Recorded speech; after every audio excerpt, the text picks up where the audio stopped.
സാധാരണ മാധ്യമങ്ങൾ തന്നെ പറയുന്നത് പോലെ ഇന്നത്തെ കോൺഗ്രസ്സാണ് നാളത്തെ BJP ആയിട്ട് മാറിയിട്ടുള്ളത്.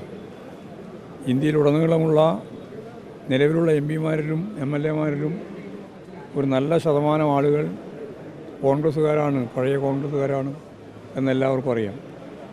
അതുകൊണ്ട് കേരളത്തിൽ തൃശ്ശൂർ നിയോജക മണ്ഡലത്തിൽ നിന്നും അതുപോലെ തന്നെ ഇതിനു മുമ്പ് നേമം നിയോജക മണ്ഡലത്തിൽ നിന്നും, ഒന്ന് പാർലമെൻറ്റാണ്, മറ്റൊന്ന് അസംബ്ലിയാണ്, 2 BJP MLA-മാരെ അല്ലെങ്കിൽ BJP MLA-യും BJP MP-യെയും നൽകിയത് BJP-യുടെ വളർച്ചയ്ക്ക് വളരെ ഫലപ്രദമായി സഹായം നൽകി കൊടുത്തത് കോൺഗ്രസ്സാണ് എന്ന് എല്ലാവർക്കും അറിയാം.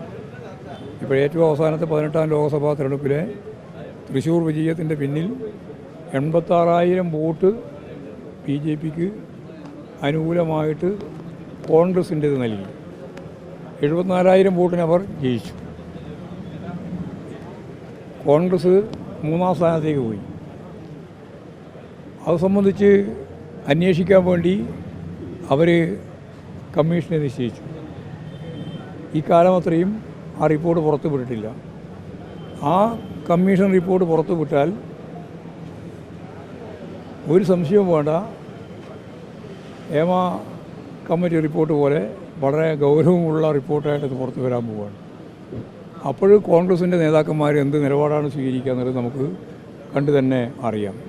അപ്പോൾ കോൺഗ്രസ്സുകാർ ഏത് സന്ദർഭത്തിലും BJP-യിലേക്ക് ചേക്കേറുന്ന ഒരു സാഹചര്യമാണ് ഇന്ത്യൻ രാഷ്ട്രീയത്തിൻ്റെ ഭാഗമായിട്ടുണ്ടായത്. കേരളത്തിൽ പൊതുവേ കുറവായിരുന്നു, പക്ഷേ അത് വർദ്ധിച്ചു.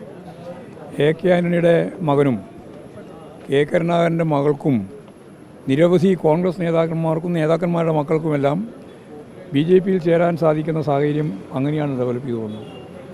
അതേപോലെ ഇനിയും BJP-യിലേക്ക് കോൺഗ്രസ് MP-മാർ തന്നെ മാറുന്നു എന്നുള്ളതാണ് ഇന്ന് ഒരു വാർത്താ മാധ്യമം ദേശീയാടിസ്ഥാനത്തിൽ തന്നെ വാർത്ത നൽകിയിട്ടുള്ളത്. വളരെ ഗൗരവമുള്ളതാണ്. നിങ്ങളതിൻ്റെ ആളാരാണ് എന്നുള്ളതെല്ലാം കണ്ടുപിടിക്കുക എന്നുള്ളത് തന്നെയാണ്. അല്ല, അജിത് കുമാറിനെ സംബന്ധിച്ചിടത്തോളം അന്വേഷണം നടത്താൻ തീരുമാനിച്ചിരിക്കുകയാണ്. അന്വേഷണം വന്നാൽ അതിനടിസ്ഥാനപ്പെടുത്തി നിലപാട് സ്വീകരിക്കും. അട്ടിമറിക്കാനെന്നുള്ള കഴിവൊന്നും ഒരൊറ്റയാൾക്കും കേരളത്തിൽ വേറെ ഇല്ല കേട്ടോ. വെറുതെ ആവശ്യമില്ല, അതെ കാര്യം പറഞ്ഞുകൊണ്ടിരിക്കും. ഒരട്ടിമറിയും നടക്കില്ല. DGP-യാണ് അന്വേഷിച്ചുകൊണ്ടിരിക്കുന്നത്. ആവശ്യമായ നിലപാട് ഗവൺമെൻറ് സ്വീകരിക്കും.